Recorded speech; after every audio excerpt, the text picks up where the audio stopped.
Now, while most people are aware of the local football and rugby teams, Folkestone's cycling team has been getting national recognition this year. Team GWB Activ is managed by Aaron Dewhurst and their star rider is Alex Paton.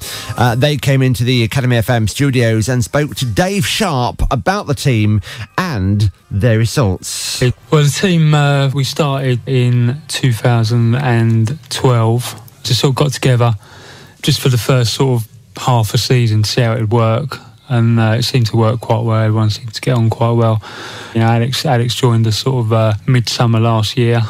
It was Alex and Phil and Steve Hamlin. Kicked off the cyclocross season, and then from there on we've just gone on from cyclocross to road to mountain bike. Okay. And the cyclocross season started for 2013, 2014.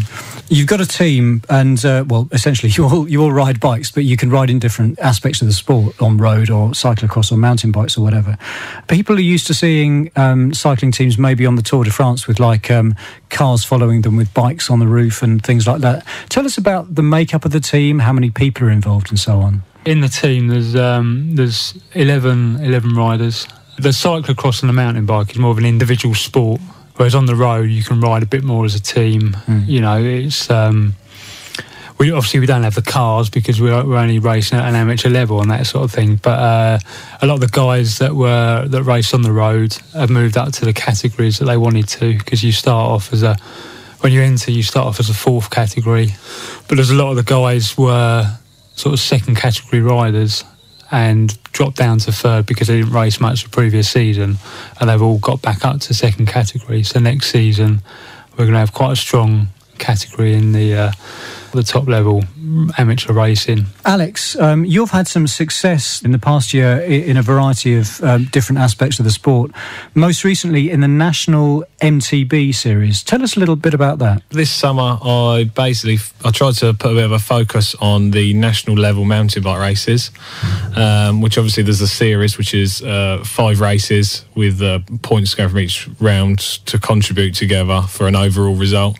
So I focused on that, as well as the one-off race, which is the biggest race of the year, which is the National Championships. So that's sort of like a standalone event with a sort of highest level of importance to it, really. The mountain bike series, overall, I had a good result with 9th place. Nationally? Yeah, that's national level. That's in the elite category as well.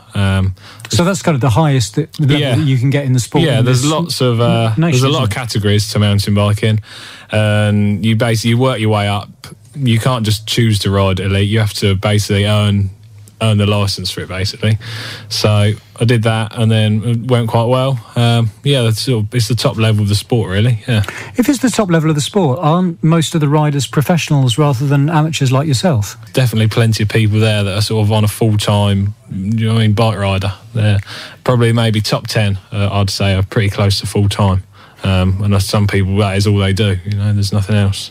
Whereas you have to fit in what you do and all the training and so on around work. Yeah, everything I do has to revolve around work. I try and do it the other way around as best as I can, but it's quite tricky to work full time as well as trying to basically do a full time bike rider's job. So it can be tricky. So, Aaron, is the goal of the team in your eyes to train up local young people like Alex and then see them go on to professional teams? Or do you actually want to grow the team so you can compete at the same level and make the team, one of the biggest ones in the country? We're just trying to find our own feet at the moment with regards to running a team and, the sort of logistics behind it. We really want people that are already at a sort of a certain level. I think the people need to be dedicated themselves to get to a certain level, and then they can come along and possibly join a team. It sort of is really at the moment invitation only, but I think over the next year or two, once we found our feet, we can then start looking at doing that. It's quite interesting to see that there's a lot of people interested in cycling now, and it's in the papers a lot more. I've even noticed it in the back of one of our local papers, the Folkestone Herald. And at the moment, Alex, you're up for some sort of award with the Herald, aren't you? Yeah, that's right. I've been nominated for the Folkestone Herald Sports Star of the Year. At the moment, it's obviously just the nominations, with the votes obviously to start in a few weeks' time, I believe. Are you optimistic for next year, Alex? It should be really good. Hopefully get a decent winter in, some good work, move forwards, a bit of racing over the winter with cyclocross, and then probably the summer. At the moment, the plan will be the usual thing of mix it up a bit of everything, but it may well venture onto a bit more road next summer. It depends how it all goes, really. So. And finally, question for you, Aaron. For people who ride a fair amount, they probably ride on their own, but they're interested in maybe competing. What sort of level do people have to be at to start to compete? How often do you have to go out training? How much work do you have to put in? It is hard, you know, and especially with the popularity of cycling, there's a lot of people coming back that were good riders, so they're coming back into the sport where they've had to start from the bottom again. And then, you know, you've got a lot of naturally fit young people coming into the sport, so, you know, it's you got to work hard at it, and I think it'd be quite hard to turn up at a race, even if it's just sort of a closed circuit race, and think that you can compete. We're trying to get a little bit of an association with the Folkestone Velo Cycling Club, who do more sort of social rides, but they're also good for, you know, for training sessions and getting people together of different abilities.